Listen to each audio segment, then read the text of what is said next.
नमस्कार मंडळी, समाज हिरो या इन्स्टा पेज आणि यूट्यूब चॅनलवर आपल्या सर्वांचं स्वागत। मंडळी, छावा सध्या बॉक्स ऑफिसवर धुमाकूळ घालतोय। प्रत्येक मराठी माणूस, मला नाही वाटत की हा चित्रपट पाहिल्याशिवाय राहणार। मराठी माणसासोबत किंवा महाराष्ट्रीयन लोकांसोबत हा चित्रपट हिंदुस्थानातील तरुणाई सुद्धा त्याच आवडीने, त्याच जोशाने पाहत आहे। छत्रपती संभाजी महाराजांचा इतिहास 2.5-3 तासामध्ये एका चित्रपटात बसेल एवढा नाही, पण हो, त्यांनी धर्मासाठी काय केलं, का त्यांना धर्मरक्षक म्हटले जाते, हे मात्र प्रत्येक गल्लीत आणि ज्याने चित्रपट पाहिला त्याच्या लक्षात आल्याशिवाय राहणार नाही। मी छावा हा चित्रपट पाहिला आणि बऱ्याच मोमेंटला प्रेक्षकांकडून टाळ्या वाजल्या, सीट्या वाजल्या, जयघोष झाला, पण एका डायलॉगवर सर्वात जास्त टाळ्या मला ऐकू आल्या।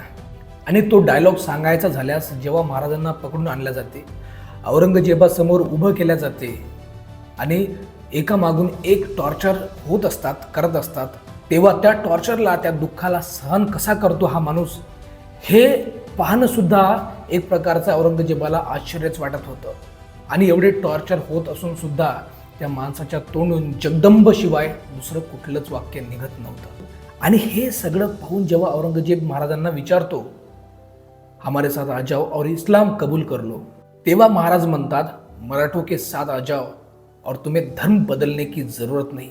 या डायलॉगला थिएटरमधला प्रत्येक जण टाळ्या वाजवत होता। आपण 2-3 पोस्ट पाहिल्या तेव्हा माझ्या लक्षात आले की 2 वर्ग आहे जे या डायलॉगला पॉझिटिव्हली आणि निगेटिव्हली घेत आहे।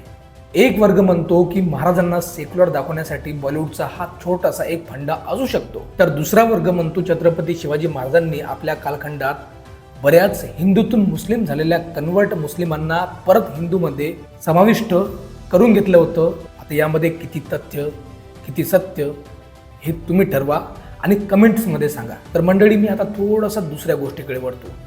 छत्रपती शिवाजी महाराजांनंतर पुढला जो छत्रपती झाला, तो छत्रपती शिवाजी महाराजांचा मुलगाच का झाला, यावर मी बरेचदा विचार करायचो की दुसरा मराठा होऊ नाही शकला असता।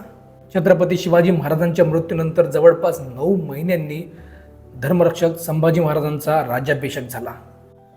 आता छत्रपती शिवाजी महाराजांच्या इच्छेविरोधात झालं नसेल। मंडळी, छत्रपती शिवाजी महाराजांनंतर त्या गादीवर बसलेला मराठ्यांचा दुसरा जो स्वराज्याचा छत्रपती झाला, तो त्यांचा मुलगा छत्रपती संभाजी महाराजच का? याचं उत्तर मला हा चित्रपट पाहिल्यानंतर मिळालं। त्या वाघाला म्हणजे छत्रपती शिवाजी महाराजांना आपल्या रक्तावर खूप जास्त भरोसा होता। हा माणूस जो छत्रपती पदाच्या लायकीचा आहे, तो माणूस प्राणत्याग करेल, पण आपल्या रयतेच्या विश्वासाला तडा जाऊ देणार नाही। जी अब्रू, जी इज्जत छत्रपती शिवाजी महाराजांनी पूर्ण हिंदुस्थानात कमावली होती, 2 मिनिट लागत होते फक्त संभाजी महाराजांनी इस्लाम कबूल है एवढंच म्हटलं असतं तरी। त्यामुळे जो प्रश्न आपल्या डोक्यामध्ये येत होता, त्या प्रश्नाचं उत्तर हे असं मला मिळालं, असं मला वाटते। मंडळी, त्या माणसाने फक्त इस्लाम कबूल जरी म्हटलं असतं, मराठा साम्राज्य त्याच दिवशी खतम झालं असतं। कारण मराठा साम्राज्य, हिंदवी स्वराज्याची अब्रू आणि प्रत्येक मराठी माणसाची अब्रू त्या एका वाक्यावर त्यावेळी लागली होती। हिंदवी स्वराज्याचं स्वप्न आणि मराठा साम्राज्य त्याच वेळी नेस्तनाबूत झालं असतं।